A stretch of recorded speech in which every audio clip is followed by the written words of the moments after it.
Selamat malam Ibu, saya Glorio Tarigan dengan NIM 102024 akan menjelaskan tentang probabilitas.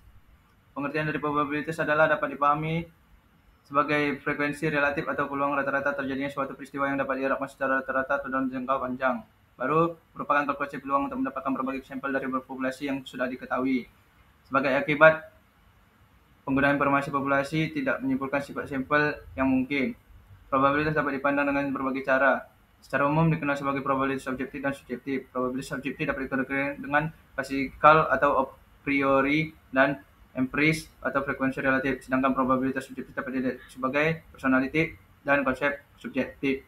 Probabilitas berasal dari kata probability yang artinya probable yang berarti mungkin. Jadi probabilitas adalah untuk mengukur terjadinya kemungkinan. Misalnya apakah pasien tersebut terserang penyakit tifus ataukah efek samping dari pemberian obat baru atau mengakibatkan toksit bagi pemakainya dan lain sebagainya. Adapun kejadian A dapat terjadi dalam X dengan cara dari seluruh N cara yang mungkin. N adalah cara yang memiliki kemungkinan yang sama, di mana kejadian A dengan X cara memiliki ruang sampel NA sama dengan X. Sedangkan N cara yang mungkin terjadi dari seluruh kejadian yang mungkin memiliki ruang sampel N S sama dengan N. Maka probabilitasnya adalah atau kemungkinan terjadi peristiwa tersebut adalah PA sama dengan NA per NS sama dengan X per N, di mana 0 kurang lebih PA kurang dari 1. Jika PA 0 artinya kejadian A pasti tidak terjadi, misalnya manusia tidak akan mati. Jika PA sama dengan 1 artinya kejadian A pasti terjadi, misalnya manusia akan mati. Dengan kata lain, jika probabilitas suatu peristiwa memungkinkan, satu mengumumkan kemungkinannya terjadi peristiwa tersebut adalah lebih besar. Sebaliknya bila mendekati 0, maka kemungkinannya terjadi semakin kecil. Ini berarti bahwa besarnya kemungkinan terjadi atau tidak terjadinya suatu peristiwa dapat diukur, dan probabilitas tidak terjadi kejadian ini disebut dengan kegagalan. Dinyatakan oleh PAC sama dalam kurung sama dengan N kurang X per N sama dengan N per N kurang XN sama dengan 1 dikurang PA, di mana PAC ini berarti bukan terjadi kejadian A atau kegagalan kejadian A. Dengan demikian akan diperoleh hubungan PA tambah PAC sama dengan 1.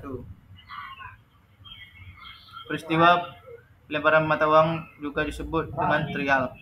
Kemungkinan munculnya G atau H disebut outcome atau event atau kejadian. Misalnya A sama dengan G atau A sama dengan H. Artinya NA itu sama 1. NA disebut ruang sampel dari kejadian A. Ruang sampel adalah koleksi seluruh titik sampel. Titik sampel adalah hasil dari yang paling dasar dari suatu eksperimen atau percobaan. Rentetan seluruh peristiwa pelembaran disebut random sequence atau random series. Artinya ruang sampel dari seluruh kejadian yang mungkin GH dilambangkan dengan S. Dengan demikian NS sama dengan 2. Jika nilai yang diharapkan muncul adalah G saja, maka banyaknya G yang muncul yang dinyatakan terhadap seluruh pelemparan tersebut proporsi. Dengan demikian, banyaknya seri pelemparan yang dilakukan, maka munculnya H atau G semakin stabil atau mendekati suatu nilai tertentu. Nilai tertentu itu adalah setengah seri pelemparan yang cukup besar tapi masih terbatas jumlahnya. Jumlah seri pelemparan ini disebut empirical random sequence. Probabilitas kejadian bersyarat atau conditional event probability. Jika A dan B merupakan dua kejadian yang berbeda, di mana probabilitas kejadian B dapat terjadi dengan syarat bahwa kejadian A telah terjadi.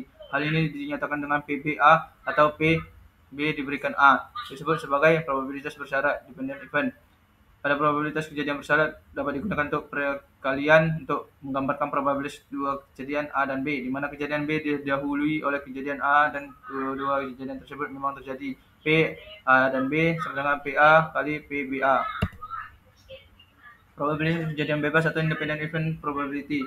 Misalkan kejadian A dapat terjadi atau tidak dipengaruhi probabilitas kejadian B, maka PBA sama dengan PB. Dan dalam hal ini dinyatakan kejadian bebas atau independent event. Pada probabilitas kejadian bebas hukum, perkalian dapat digunakan untuk menggambarkan probabilitas dua kejadian A dan B, di mana kejadian A tidak harus terjadi, yaitu P A dan B sama dengan PA dikali PB. Untuk kejadian seperti EK sampai seterusnya 1, 2, 3 yang saling bebas independent event, maka peluang terjadinya E1 dan E2 dan E3 sampai dengan E4 EK sama dengan jumlah setiap kejadiannya, yakni P, E dan E2 dan E3 sampai dengan EK sama dengan P E1 dikali PE2 dikali PE3 dan PE dikali 4 dan seterusnya. Probabilitas kejadian saling eksklusif mutually exclusive event probability. Dua kejadian atau lebih dinyatakan eksklusif atau saling terpisah atau mutually exclusive event jika terjadi salah satunya dari kejadian tidak memungkinkan terjadi kejadian yang lain. Dengan kata lain, jika kejadian A dan kejadian B eksklusif, maka munculnya kejadian A menutup kemungkinan munculnya kejadian B dan sebaliknya. Maka probabilitas kejadian eksklusif dapat diterapkan hukum penambahan atau additive law untuk menjelaskan probabilitas timbulnya dari salah satu atau dua kejadian atau keduanya terjadi, yaitu P atau BA atau B sama dengan PA tambah PB dikurang P, A, dan B. Untuk kejadian eksklusifnya, P, A, dan B sama dengan 0. Dengan demikian persamaan 3 kurang 7 menjadi P, A, atau B sama dengan PA tambah PB. Untuk kejadiannya K 1, 2, 3 saling eksklusif atau saling pisah, maka peluang terjadinya E1 atau E2 atau E3 atau sampai dengan atau EK sama dengan jumlah peluang setiap kejadiannya, yaitu P, E1 atau E2 atau E3 dan EK sama dengan PE1 tambah PE2 tambah PE3 dan tambah PEK dan seterusnya. Probabilitas kejadian saling inklusif atau mutually inclusive event probability, yakni dua kejadian atau lebih dinyatakan inklusif atau saling sama mutually inclusive event jika kejadian A dan kejadian B kedua-duanya terjadi, di mana P, A, dan B 0. Selanjutnya dinyatakan dengan P, A, dan atau B sama dengan PA tambah PB dikurang P, A, dan B. Soal kasus. Dalam manajemen rekam medis, suatu rumah sakit mencatat jumlah pasien dengan dua jenis penyakit, yaitu penyakit A dan penyakit B. Berdasarkan data yang ada, diketahui 70% penyakitnya adalah A, yang juga diagnosis penyakit B. Jika seorang pasien diketahui menderita penyakit A, berapakah probabilitas pasien tersebut yang juga menderita penyakit B?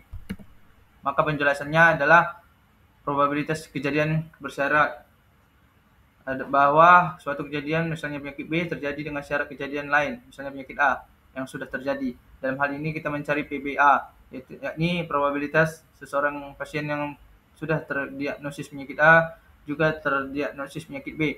Rumusnya adalah PBA sama dengan PA kali B per PA, di mana PBA adalah probabilitas pasien yang terdiagnosis penyakit A juga terdiagnosis penyakit B. PA kali B adalah probabilitas pasien terdiagnosis kedua penyakit A dan B.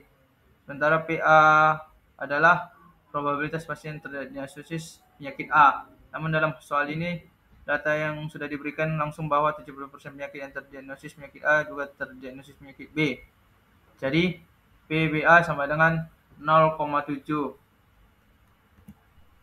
Soal kasus yang kedua, rumah sakit Z mengetahui bahwa 30% penyakit terdiagnosis penyakit X dan 20% terdiagnosis penyakit Y. Jika penyakit X dan Y adalah kejadian saling eksklusif, berapakah probabilitas bahwa seorang pasien terdiagnosis penyakit X atau penyakit Y? Penjelasannya adalah karena kejadian X dan Y saling eksklusif, kita bisa menggunakan rumus untuk menghitung probabilitas gabungan dari kedua terjadian tersebut, yaitu PX kali U sama dengan PX tambah PY, yang diketahui PX itu 0,3, PY-nya itu 0,2. Maka probabilitas seorang pasien penyakit X atau Y adalah PXY itu sama dengan 0,3 ditambah 0,5 sama dengan 0,5. Sekian Ibu penjelasan materi dari saya. Terima kasih.